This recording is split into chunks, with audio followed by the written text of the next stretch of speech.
My name is Richard Soper. I'm a United Methodist minister. I've been a minister for 36 years, but the last 2 years has been unusual for being a Methodist minister.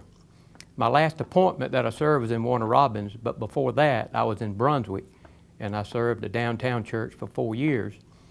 And during that time, the economy went so bad, we decided to purchase a home here. I didn't know why we were doing it at the time, because I never had planned on living around in this area. But it was an investment we couldn't refuse, so we purchased a home. And in 2011, I was transferred to Christ United Methodist Church in Warner Robins. I still kept my doctors here. My doctor I see in Brunswick, he usually sends a card after you have a physical examination, and he gives you your statistics, your blood pressure, your cholesterol levels, PSA, and things like that. I never got my card. Instead, I got a phone call. And the nurse said that I need to go find a gastroenterologist as quickly as possible because my lab work showed very high liver enzymes. And so I went to see a doctor in Dublin.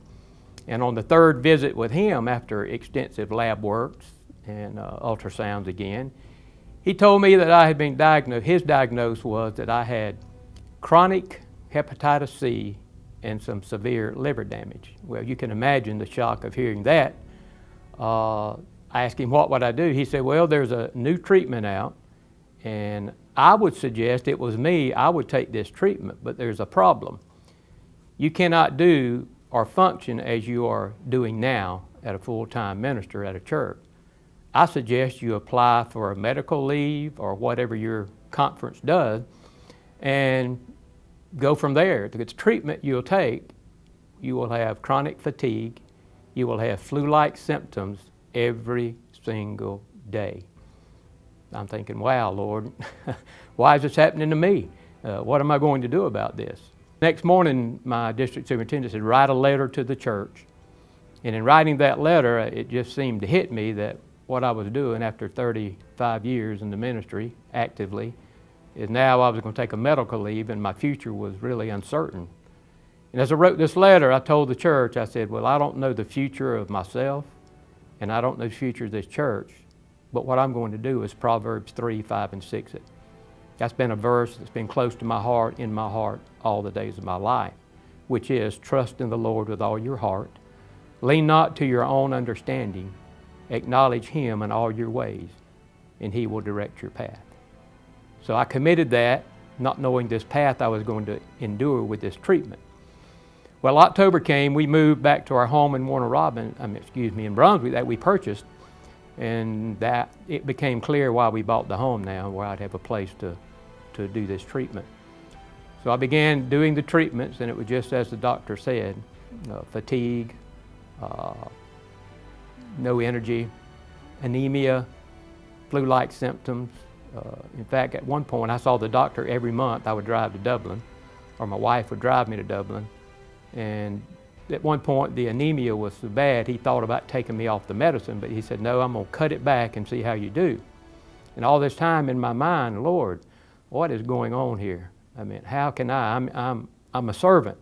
I preach your gospel, but I know that in life, nobody's exempt from anything happening to them in life. So I continued to trust in God's leading and pray that I would endure this and be finished, and we'll wait on the outcome for God. So I endured it. My wife set me up a little room. I would do a lot of reading. I didn't feel like going many places or doing things. And I remember the first time trying to get to a church, I had to sit down when I walked in and ask somebody to go get me a drink of water. I was just that fatigued, but we made it. And so after a year of this treatment, every day pills, injecting myself with this medicine once a week, and experiencing these flu-like symptoms, I just became humdrum in this routine. But when October came and I was finished my treatment, I went back to the doctor. He said about 4 months. My love was returning for the Word, and I began reading more in the Word and finding other scriptures that were beneficial to me. One of my other favorite scriptures that lives in my heart is Joshua 1, verse 9, which says, have not I commanded you, be strong, be of good courage, be not afraid. Neither be thou dismayed, for the Lord your God is with you wherever you go. Even during this year, it became to live in me even more than ever. I find myself now having a new love for the Word, a new commitment, a deeper commitment to the wonderful God that we serve. And His grace and His love never, ever fail.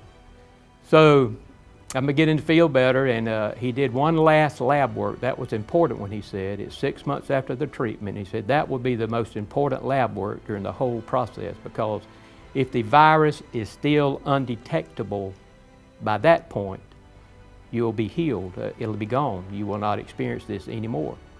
So I got results in this past week from that blood work, and my doctor has dismissed me. He said the virus is undetectable, 99.5% chance this will never ever bother you again. So I'm giving thanks to God that through this ordeal, even when I wasn't feeling well, questioning why, that He was with me, His grace, His love, they never fail. And I've experienced that even when you're feeling down, and no matter what wall you have to face or what mountain you have to climb, God is with us. Let me share another verse that's important to me, that's in my heart, and that's John 16:33, where Jesus is saying, peace I give to you, not as the world giveth. He says, these things I've spoken to you, that in me you'll have peace.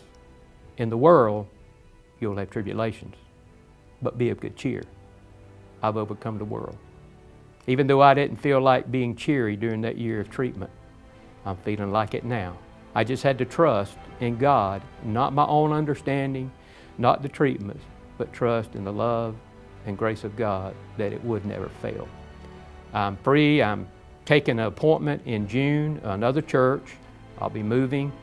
And at the first when I went into this treatment, I thought, I'll never be in a church again, because that's the way I felt. I started ripping up notes and giving away books and tearing up sermons and things like that.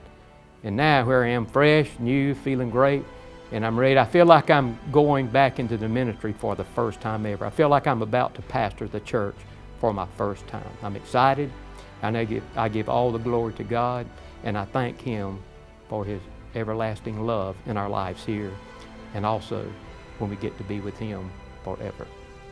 Thanks be to God. I'm Richard Soper, and that's how faith works for me.